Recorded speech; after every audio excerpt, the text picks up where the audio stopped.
दोस्तों, महाभारत दुनिया के सबसे प्रसिद्ध और ऐतिहासिक ग्रंथों में से एक है। हिंदू धर्म के इस ग्रंथ में ऐसी बहुत सी कहानियां हैं जो कि आज भी लोगों के लिए एक रहस्य बने हुए हैं। ऐसी ही एक कहानी है द्रौपदी की। दोस्तों, हमारा दावा है कि अगर आपने कभी भी महाभारत पढ़ी या देखी होगी तो आप महाभारत के सबसे अहम किरदार निभाने वाली द्रौपदी को जरूर जानते होंगे। दोस्तों, द्रौपदी महाभारत की एक ऐसी महिला थी जिसने अपने मर्यादा और सम्मान के लिए कौरवों को खून से कुरुक्षेत्र की प्यास बुझाए थे। लेकिन दोस्तों, द्रौपदी के कुछ ऐसे रहस्य हैं जो कि महाभारत काल से ही पूरी दुनिया से छिपाए गए हैं। आज हम द्रौपदी के उन रहस्यों के बारे में बात करेंगे। तो चलिए शुरू करते हैं। नंबर 1। दोस्तों, महाभारत के कथा के अनुसार ऐसे बताया जाता है कि द्रौपदी का जन्म नहीं हो पाया था।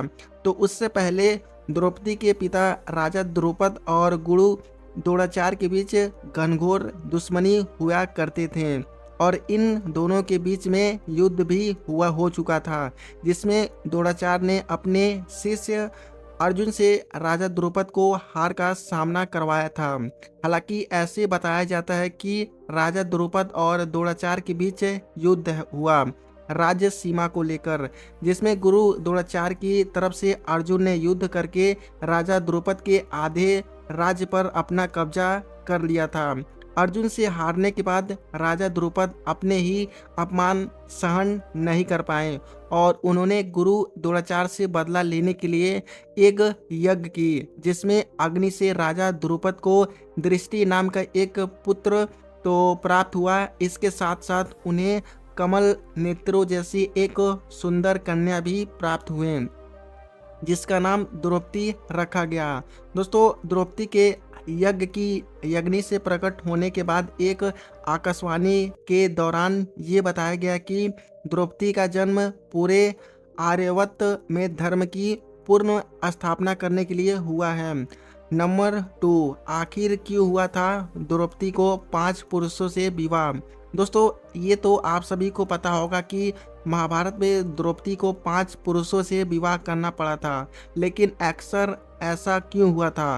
तो हम आपको बता दें कि जब राजा द्रुपद ने द्रौपदी का स्वयंवर का आयोजन किया तो उसी समय की बात है कि पांडव युधिष्ठिर, अर्जुन, भीम, नकुल और सहदेव सभी वनवास काट रहे थे। और जब पांचों पांडव अपनी माता कुंती के लिए भोजन की तलाश कर रहे थे तो उन्होंने देखा कि उनके सामने एक महल में एक सुंदर स्त्री यानी द्रौपदी का स्वयंवर हो रहा है।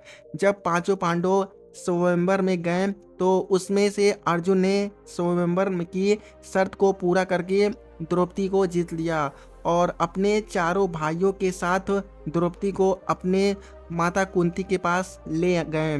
पांचों पांडव द्रौपदी को जैसे ही माता कुंती के पास ले गए तो उन्होंने माता कुंती से कहा कि हे माँ, देखो आज हम आपके लिए क्या तोहफा लाए हैं। लेकिन माता कुंती ने बिना देखे अपने सभी पुत्रों से कह दिया कि तुम लोग जो भी लाए हो उससे बराबर बराबर बांट लो। जब सभी पांडव भाइयों ने इस बात को सुनी तो काफी हैरान हो गए, लेकिन उसके बाद उन सभी ने अपनी माता की इस आज्ञा को मानते हुए द्रौपदी से विवाह कर लिया। नंबर 3। द्रौपदी विवाह के दौरान रखी शर्त। दोस्तों, मैं आपको बता दूं कि जब पांचों पांडव की माता कुंती ने सभी द्रौपदी से विवाह करने के लिए कहा तो शुरुआत में द्रौपदी पांचों पांडव से विवाह करने से लिए नहीं मानी, लेकिन कुछ समय के बाद उन्होंने पांचों पांडव से विवाह करने के लिए एक शर्त रखी, जिसके मुताबिक ये बताया जाता है कि उन्होंने पांचों पांडव से ये कहा कि मैं आप सभी से विवाह करने के लिए तैयार हूँ, लेकिन आप पांचों में से कोई भी किसी अन्य स्त्री को अपने पत्नी के रूप में इंद्रप्रस्थ कभी नहीं लाएगा, यानी कि वह कभी अपनी गृहस्थी को किसी दूसरी महिला के साथ साझा नहीं करेंगी। दोस्तों, यही वजह था कि पांचों पांडव की पत्नी के रूप में द्रौपदी ही इंद्रप्रस्थ की एक मात्र रानी थी। नंबर 4। क्या था द्रौपदी के पिछले जन्म का वरदान? दोस्तों, दूसरे द्रौपदी जब माता कुंती के कुटिया में पहुँचे थे, तो माता कुंती ने पांचों पांडवों को ये आदेश दिया था कि वे जो भी लाएं उसे पांचों भाई आपस में बांट ले। लेकिन जब माता कुंती ने मुड़कर देखा तो वो हैरान हो गईं और सोचने लगी कि उन्होंने यह एक अनर्थ कर दिया। अपनी बेटी समान बहू को 5 पुरुषों के साथ विवाह के लिए मजबूर कर दिया। ऐसे में कुंती को दुखी देखते हुए श्री कृष्ण ने समझाया कि ये सब द्रौपदी के पिछले जन्म की तपस्या का फल है। कहा जाता है कि द्रौपदी अपने पिछले जन्म में एक साधु की बेटी थी और उनका विवाह नहीं हो पा रहा था। अपने विवाह के लिए द्रौपदी ने भगवान शिव की घनघोर तपस्या की और उन्होंने वरदान मांगा था कि उन्हें 5 गुणों वाला पति चाहिए और 5 गुण होने के लिए किसी एक पुरुष में सभी गुण पाना संभव नहीं था। इस वजह से अगले जन्म में द्रौपदी को 5 पतियों का सुख प्राप्त हुआ। नंबर 5, पति वर्ता स्त्री के लक्षण। दोस्तों, महाभारत के दौरान द्रौपदी ने बताया था कि एक पति वर्ता स्त्री में कौन कौन से लक्षण होना चाहिए। एक बार की बात है कि जब कृष्ण की पत्नी सत्यभामा द्रौपदी से मिलने आई तो उन्होंने द्रौपदी से यह पूछा कि आपके 5 बलशाली पांडव आपका इतना सम्मान क्यों करते हैं। तब द्रौपदी ने सत्यभामा को जवाब देते हुए कहा कि मैं अहंकार और क्रोध से बिल्कुल परे हूँ और मैं केवल अपनी पतियों की खुशियाँ में ही खुशी रहना पसंद करती हूँ। मैंने जब भी 5 पांडवों के साथ विवाह किया तब से मैं किसी अन्य पुरुष को देखकर आकर्षित नहीं होती हूँ और मेरा तन मन सब कुछ 5 पांडवों का ही हो चुका है। जब युधिष्ठिर ने अपनी पत्नी द्रौपदी को जुआ में दांव लगा दिया तब भी इसके बावजूद द्रौपदी ने कभी अपनी पतिव्रता धर्म निभाना पालन करना नहीं छोड़ा। नंबर 6, द्रौपदी को मिला था कुंवारापन का आशीर्वाद। दोस्तों, महाभारत के अनुसार ऐसा बताया जाता है कि 5 पुरुषों की पत्नी होने के बावजूद द्रौपदी को आशीर्वाद मिला था कि वे पूरे जिंदगी कुंवारे ही बने रहेंगी। कहा जाता है कि जब महर्षि वेदव्यास ने द्रौपदी का विवाह 5 पांडवों से करवाया तो उन्होंने इसके साथ साथ द्रौपदी को ये वरदान दिया था कि जब भी वह 5 पांडव भाइयों में से किसी एक के साथ दूसरे के पास जाएंगी तो उनका कुंवारापन उनके पास वापस आ जाएगा। नंबर 7, दोस्तों, द्रौपदी ने क्यों दिया था कुत्ते को खुले में संभोग करने का श्राप। दोस्तों, महाभारत में ऐसा बताया जाता है कि द्रौपदी जब 5 पांडवों से विवाह करने के बाद अपने निवास स्थान आई थी तो उन्होंने 5 पांडवों में से कहा था कि वे एक समय में केवल एक पांडव के साथ ही निवास करेंगी। यदि कोई इस समय नियम को उल्लंघन करेगा तो उन्हें वनवास रहकर कठोर ब्रह्मचर्य का पालन करना होगा। एक बार की बात है कि युधिष्ठिर अपने कमरे में द्रौपदी के साथ थे और उनके चप्पल बाहर ही पड़े हुए थे, लेकिन कहीं से एक कुत्ता आया और युधिष्ठिर के चप्पलों को उठाकर ले गया और उसी समय अर्जुन भी द्रौपदी के कमरे की तरफ आ रहे थे। जब अर्जुन ने कमरे के बाहर चप्पल नहीं देखी तो उनको ऐसा लगा कि द्रौपदी के साथ कमरे में कोई नहीं है और वे कमरे के अंदर जाने के बारे में सोचा, लेकिन अर्जुन पहले से ही अंदर थे और इस चीज़ को द्रौपदी और युधिष्ठिर जो थे दोनों आनंद में खोए हुए थे। जब उन दोनों ने अर्जुन को देखा तो उन्होंने बिल्कुल हैरान रह गए।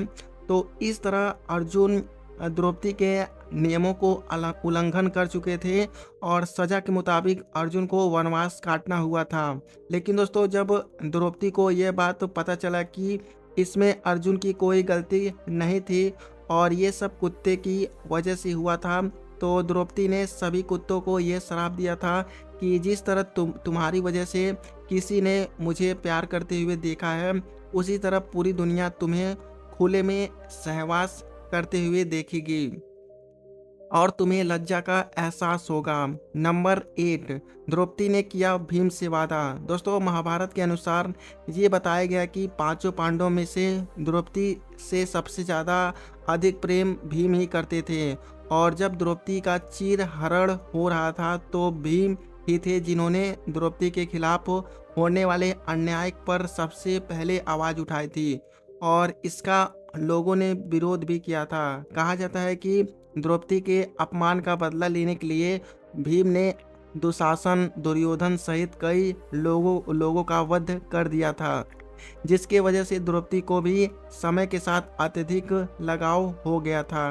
कहा जाता है कि जब पांचों पांडवों के साथ स्वर्ग यात्रा में हिमालय जा रहे थे तो अचानक द्रौपदी का पैर फिसलने की वजह से खाई में गिरने लगती है और मरने से पहले वे भीम से वादा करती है कि अगले जन्म में यदि मुझे पत्नी बनने का सौभाग्य प्राप्त होगा तो मैं तुम्हारी पत्नी बनना चाहूँगी। नंबर 9, द्रौपदी क्यों नहीं जा पाई स्वर्ग। दोस्तों, ऐसा बताया जाता है कि स्वर्ग यात्रा के दौरान जब खाई में गिरकर द्रौपदी का मृत्यु हुई थी तो भीम अपने बड़े भाई युधिष्ठिर से पूछा था कि द्रौपदी ने अपने जीवन में कोई पाप नहीं किया, फिर वे हमारे साथ स्वर्ग तक क्यों नहीं जा सकी। जिसका जवाब देते हुए युधिष्ठिर ने भीम से कहा कि द्रौपदी हम पांचों पांडव भाइयों में से सबसे ज़्यादा प्यार अर्जुन से करती थी, जिसने उसने हम सभी से छिपा कर रखा, और यही वजह है कि द्रौपदी स्वर्ग यात्रा तक नहीं जा सकी। नंबर 10, द्रौपदी ने छिपाया कर्ण से प्रेम का रहस्य। दोस्तों, बताया जाता है कि द्रौपदी जब वनवास में 12 वर्ष काट रही थी तो एक दिन पांचों पांडवों के साथ एक जंगल से गुजर रही थी जहां उन्होंने एक जामुन का वृक्ष देखा। उस जामुन के वृक्ष में जामुन का गुच्छा लटका था। जामुन के गुच्छे को देखते ही द्रौपदी के उन्हें उसे तोड़ लिया। तभी वहां श्री कृष्ण प्रकट हुए। उन्होंने द्रौपदी को बताया कि एक साधु अपने 12 वर्ष का उपवास उसी जामुन के गुच्छे से रखा था और आपने उसे तोड़ लिया, और तभी साधु के श्राप का शिकार होना पड़ा द्रौपदी को। इसके साथ श्री कृष्ण ने यह कहा कि यदि उस जामुन के पेड़ के नीचे जाकर अपनी जिंदगी का एक ऐसा सत्य अगर आप बोलेंगी जैसे तुमने सबसे छिपाया हो तो उस वृक्ष पर जामुन का गुच्छा वापस लग जाएगा।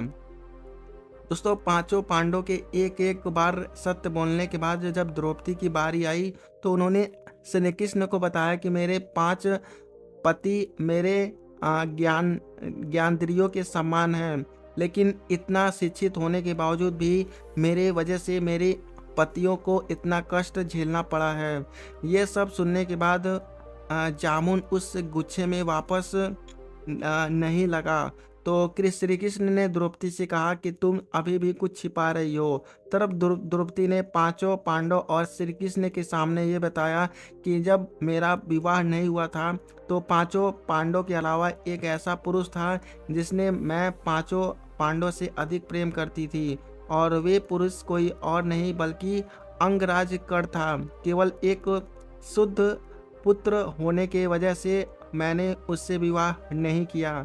द्रौपदी का यह सच सुनते ही पांचों पांडव काफी हैरान रह गए और श्री कृष्ण के वादे के अनुसार जामुन का गुच्छा वापस वृक्ष पर लग गया। दोस्तों, कमेंट करके बताइएगा कि इस वीडियो को देखने से पहले क्या आप द्रौपदी के इन रहस्यों को जानते थे या नहीं, आप लोग बताइएगा। और साथ ही इस वीडियो को आप लोग शेयर जरूर करिए, और ऐसे ही आप लोग को ज्ञानवर्धक जानकारी के लिए आप लोग हमारे चैनल को सब्सक्राइब करके नोटिफिकेशन बेल को ऑन पे कर लें। धन्यवाद।